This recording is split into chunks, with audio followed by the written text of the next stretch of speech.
Alright, what's up guys? Welcome back to the channel. Hope you guys are having a great day.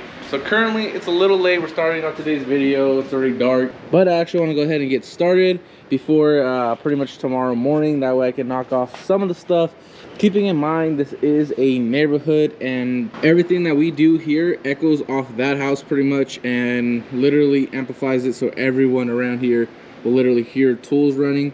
So we're gonna go ahead and do our very best to knock off what we can. So before we get into today's video, I want to go ahead and say if you haven't watched the previous Cobra videos, racing the Mach 1 and racing the Camaro SS, you might want to go ahead and watch those just because we're trying to fix the issue that we were having in those videos. One of them we shot flames, the other one we couldn't even get a proper run in. So again, watch those before you watch this one. So we're gonna go ahead and pull it right into the garage and pop the hood and let's get started.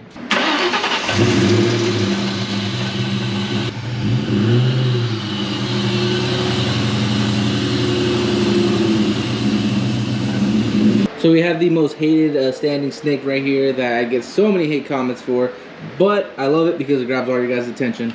So pop this hood.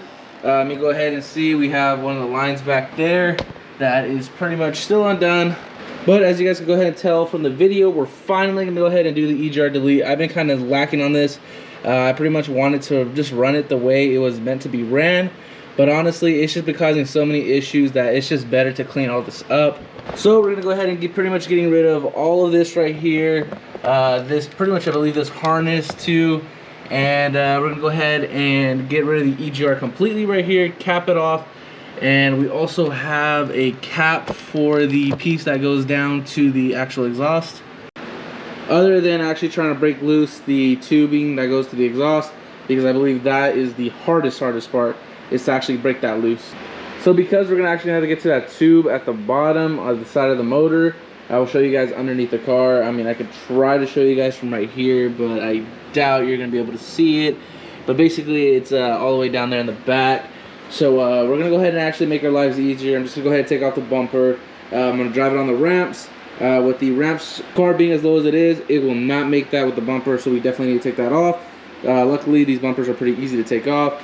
Literally just pop, pop, and then 2 bolts on each side, and we should be good after that.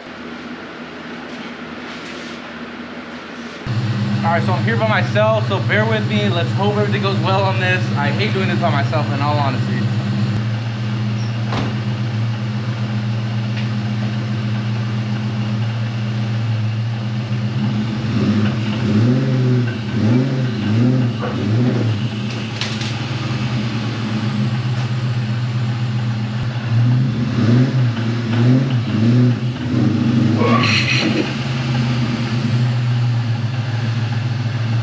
So after the unfortunate event, we went ahead and put some jacks underneath and we pretty much just barely lifted it up. Honestly, hate working on this car. Trying to get underneath it, I really need a lift. So we're trying to get to the piece that's connected to the EGR tube. It's actually right behind here, the headers. Unfortunately, I'm starting to see a little bit of rust that we do not want down here, but that's gonna be a problem for another day. So you can barely see it right between the headers. We need to go ahead and disconnect that nut right there, and then we can go ahead and actually cap it off. And that's the one that connects the EGR to the top. Alright guys, so it's the next day here. We actually have it outside, as you guys can go ahead and see. Honestly, I will say this, I didn't really record much under the car just because it was the worst thing I've ever had to do in my life. But it is capped. We did put anti-seize on it, so make sure you guys do that. And we're taking off the EGR tube. Just make sure you undo it up here so that way you can kind of lift it up and get it out of the way from the bottom. And as you guys can go ahead and see, it's still sitting there, so we'll go ahead and pull that out. If we can't pull it out, then honestly I might just end up just leaving it there, just because this has the tubular K-member and the motor is sitting about, like, I want to say a little bit up and towards the back a little bit more. You guys can go ahead and see. I don't know if you guys can actually tell, but it does kind of sit like at an angle a little bit. But right now we're gonna go ahead and start taking apart all these lines and get rid of a lot of this stuff. For sure, we're gonna go ahead and take off the EGR itself and put on this block off plate. That way we cover that up. So I'm out here by myself. I'm gonna try my best to record here. But let's go ahead and take all the stuff off real quick, and then we can actually talk about how we're gonna run the lines.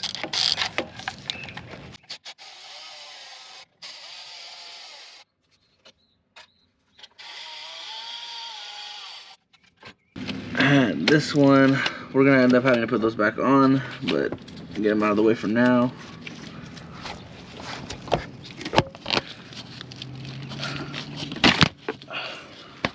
And again, a lot of this we're gonna have to reroute pretty much, but for right now, we're just trying to get all of it out of the way.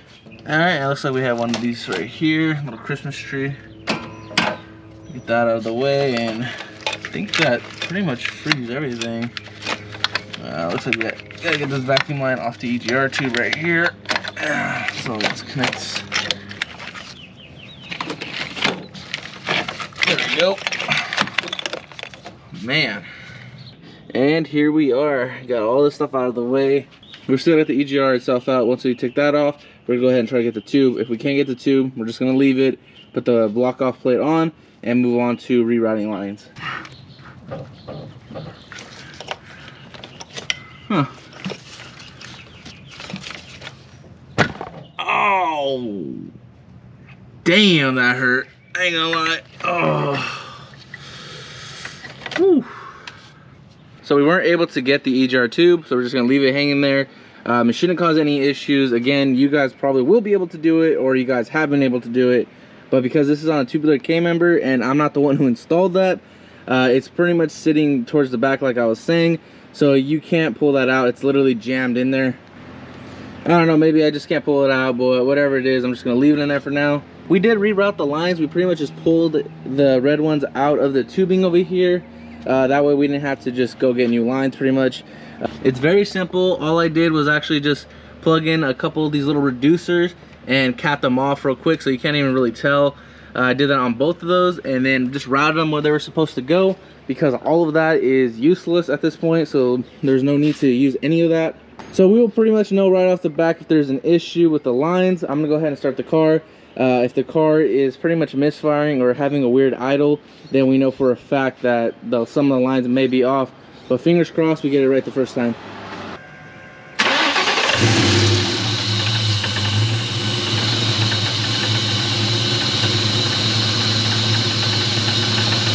I am going to go ahead and rev it up just a little bit to make sure the boost gauge is actually correct, and as well as we did get rid of the valve over here on this side, so we got to make sure everything's good on that part.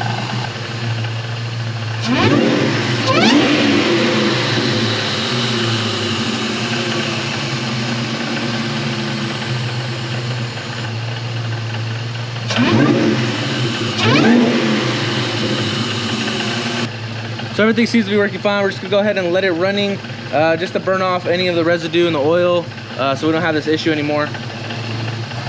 While that's happening, we're gonna go ahead and pick up all this mess and actually get ready to take this out for a test drive, make sure everything is good, do a couple of pulls, because I know that's what you guys look forward to every single time you watch one of my videos. We all love to hear this whine, so let's go ahead and make that happen. All right, so we're currently on our way to go get some food right now. What better way to test the car than getting onto a freeway?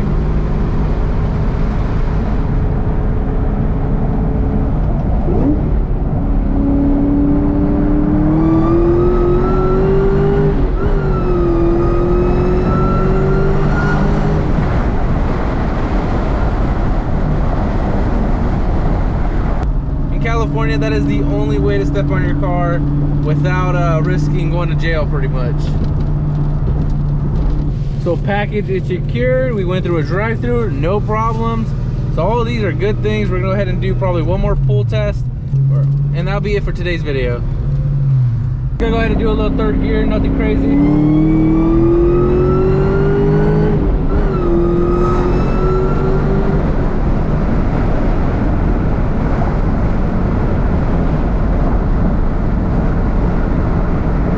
So I really wasn't gonna try to talk over the wind, and honestly I like having the windows down when I drive this car, but everything seems to be 100% better.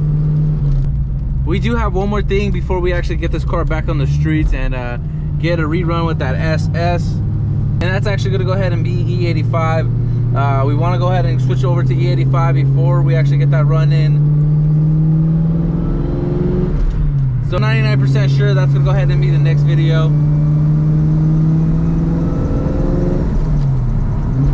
I got some big news coming. That's kind of what I've been busy with the last couple weeks, so stay tuned for that. I'm more than likely it would be announced on my Instagram, so go ahead and follow me on Instagram if you're not yet following me on there.